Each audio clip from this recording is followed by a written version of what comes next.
Hyderabad Bagh Lingampally minority గురుకుల పాఠశాలలో food poison తో 16 మంది విద్యార్థులు అస్వస్థతకు గురయ్యారు. విద్యార్థులను చికిత్స నిమిత్తం కింగ్ కోటి ప్రభుత్వ ఆసుపత్రికి తరలించారు.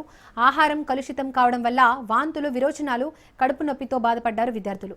డీహైడ్రేషన్ కారణంగా అస్వస్థతకు గురైనట్లు తెలిపారు వైద్యులు. పిల్లలను వార్డుకు తరలించి చికిత్స అందించారు.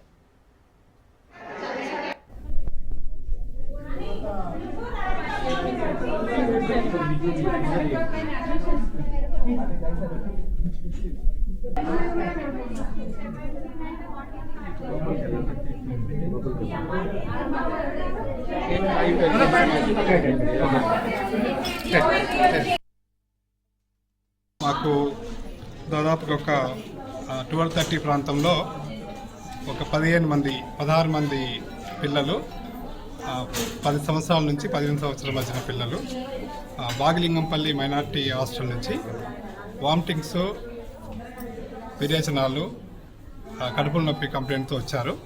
వాళ్ళందరినీ మా కింగ్ కోటి హాస్పిటల్ పీడియాట్రిక్ డాక్టర్స్ టీం అంతా కూడా వెంటనే వాళ్ళను అలర్ట్ చేసి క్యాజువాలిటీలో వాళ్ళందరికీ మేము చెక్ చేసి అంటే ఆల్మోస్ట్ అందరి పిల్లలు కూడా మామూలు మైల్డ్ డిహైడ్రేషన్ ఉంది, అందరు స్టేబుల్గా ఉన్నారు. ఒక్కరికి మాత్రం కొంచెం మోడరేట్ డిహైడ్రేషన్ ఉంది. అయినప్పటికీ 16 మంది కూడా ఎవరికి కూడా ప్రాణాపాయం లేదు. అందరినీ కూడా స్టెబిలైజ్ చేసేసి స్టేబుల్ ఉన్న పిల్లలందరినీ కూడా మేము వార్డు షిఫ్ట్ చేయడం జరిగింది. అందరూ కూడా ఇప్పుడు ఆరోగ్యంగా ఉన్నారు, ఇలాంటి ఇబ్బంది లేదు.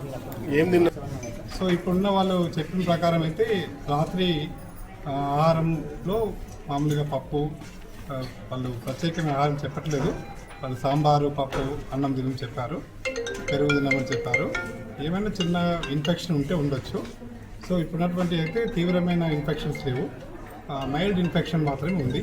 అన్నీ కూడా అందరి పిల్లలు కూడా స్టేబుల్గా ఉన్నారు.